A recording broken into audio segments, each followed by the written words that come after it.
అమ్మమ్మ చేతి వంటకి స్వాగతం. మరో వీడియోతో మీ ముందుకు వస్తున్నానండి. ఈ రోజు నేను చేయబోయే రెసిపీ ఇప్పుడు చికెన్ వింగ్స్ ని ఎలా తయారు చేసుకోవాలో చూద్దాము. బయట రెస్టారెంట్ స్టైల్లో ఇప్పుడు మనం తయారు చేసుకుందాము. వీటిని పిల్లలు చాలా ఇష్టంగా తింటారు.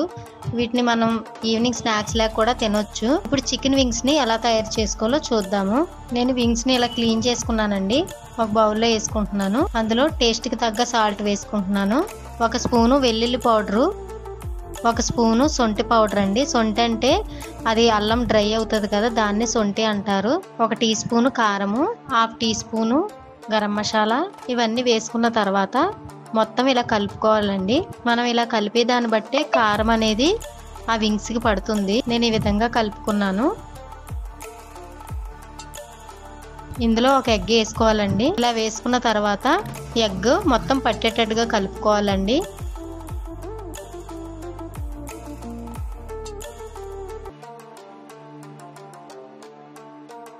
హాఫ్ కప్పు మైదా వేసుకుంటున్నాను.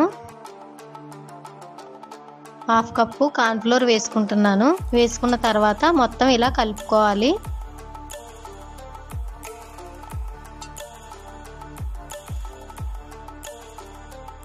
కలుపుకున్న తర్వాత దీన్ని ఒక 1/2 అవర్ పక్కన పెట్టుకోవాలండి.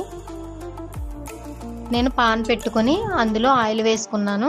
ఆయిల్ బాగా హీట్ అయిన తర్వాత అరగంట సేపు నానబెట్టుకున్నాం కదండి, ఆ వింగ్స్ని వేసుకోవాలి.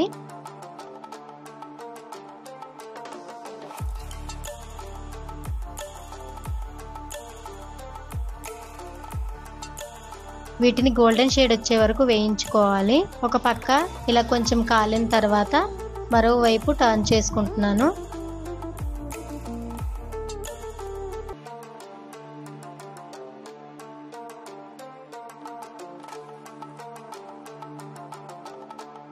ఇదిగోండి, ఈ విధంగా బంగారపు రంగు వచ్చే వరకు మనం వేయించుకున్నామంటే చాలా టేస్టీగా ఉంటాయి.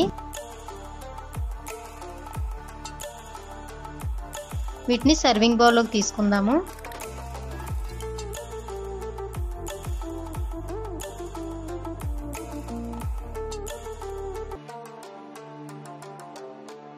వింగ్స్ అనేవి మనం సర్వింగ్ బౌల్లోకి తీసుకున్న తర్వాత పాన్ పెట్టుకున్న తర్వాత అందులో సాస్ వేసుకోవాలి.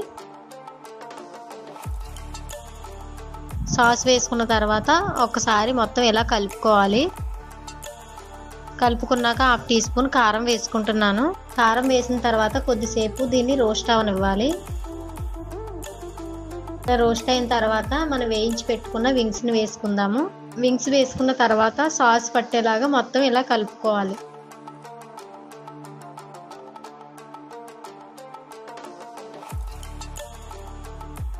ఈ విధంగా కలుపుకున్న తర్వాత ఎంతో కలర్ఫుల్గా కనిపిస్తున్నాయి కదండి ఈ వింగ్స్. ఇలా కలుపుకున్న తర్వాత మనకు వింగ్స్ అన్ని రెడీ అయినాయి. పిల్లలు ఎంతో ఇష్టపడే స్పైసీగా ఉండే చికెన్ వింగ్స్ రెడీ అయినాయండి. దీన్ని సర్వింగ్ బౌల్లో తీసుకుందాము. ఇంతవరకు మా ఛానల్ సబ్స్క్రైబ్ చేయకపోతే ప్లీజ్ సబ్స్క్రైబ్ చేయండి. ప్లీజ్ సబ్స్క్రైబ్ అమ్మమ్మ చేతి వంట.